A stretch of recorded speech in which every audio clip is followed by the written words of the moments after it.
जरा सोचिए, आपकी अगली सैलरी स्लिप आए और उसमें जो इन हैंड सैलरी है, मतलब जो पैसा आपके अकाउंट में आता है, वो पहले से कम हो। भारत के जो नए लेबर कानून हैं वो शायद बिल्कुल यही करने वाले हैं। पर सवाल ये उठता है कि ऐसा हो क्यों रहा है और इसका असली मतलब क्या है। देखिए, इस बदलाव के पीछे एक बहुत सोची समझी वजह है। आज की सैलरी में थोड़ी सी कमी, लेकिन भविष्य के लिए एक बहुत बड़ी सुरक्षा। चलिए इस पूरे मामले को थोड़ा और गहराई से समझते हैं। हाँ, ये बात बिल्कुल सही है। बहुत से लोगों के लिए इन नए नियमों का जो सबसे पहला असर दिखेगा वो सीधे उनके बैंक अकाउंट पर दिखेगा। मतलब हर महीने थोड़ी कम तनख्वाह हाथ में आएगी। तो आखिर ये सब हो क्यों रहा है? इस पूरे बदलाव की जड़ में सिर्फ एक नियम है, एक नई परिभाषा जो सैलरी बनाने के तरीके को शायद हमेशा के लिए बदल देगी।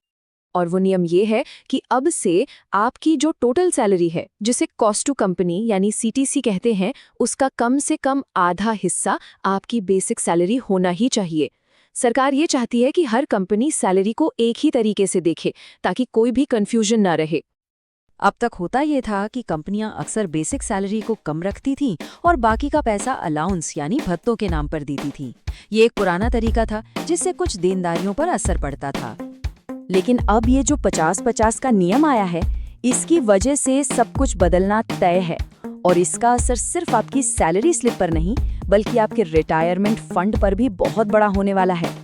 चलिए इसे एक छोटे से उदाहरण से समझते हैं।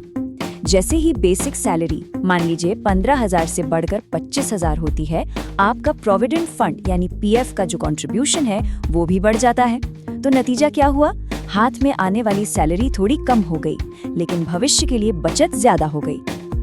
तो अब सवाल उठता है कि क्या हाथ में कम पैसा आना एक बुरी खबर है? देखिए, जरूरी नहीं है। ये एक सोचा समझा सौदा है। आज थोड़ी सी कुर्बानी ताकि आपका भविष्य ज्यादा सुरक्षित हो सके। क्योंकि आपका पीएफ और दूसरे रिटायरमेंट फंड आपकी बेसिक सैलरी पर ही कैलकुलेट होते हैं, तो सीधी सी बात है, जितनी ज्यादा बेसिक सैलरी आपके रिटायरमेंट वाले गुल्लक में, उतना ही ज्यादा पैसा जमा होगा। और सबसे अच्छी बात तो ये है कि आप अकेले बचत नहीं कर रहे हैं। जी हाँ, आपकी कंपनी भी आपके बराबर ही पैसा आपके रिटायरमेंट फंड में डालती है। तो जब आपका हिस्सा बढ़ता है तो कंपनी का भी बढ़ता है। मतलब आपकी बचत अब दोगुनी तेजी से बढ़े। और इसका असर सिर्फ पीएफ पर ही नहीं रुकता। आपकी ग्रेच्युटी जो नौकरी छोड़ने पर एक मुश्त रकम मिलती है, वो भी अब पहले से कहीं ज्यादा होगी। आप देख सकते हैं कि सिर्फ एक नियम से आपकी रिटायरमेंट की रकम में कितना बड़ा फर्क आ सकता है। लेकिन ये कानून सिर्फ पैसों के बारे में नहीं है। ये भारत में काम करने के पूरे तौर तरीके को बदल रहे हैं। आपके काम के घंटों से लेकर आपकी सोशल सिक्योरिटी तक।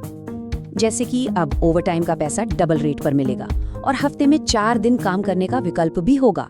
मकसद बिल्कुल साफ है, काम और निजी जिंदगी के बीच एक बेहतर बैलेंस बनाना।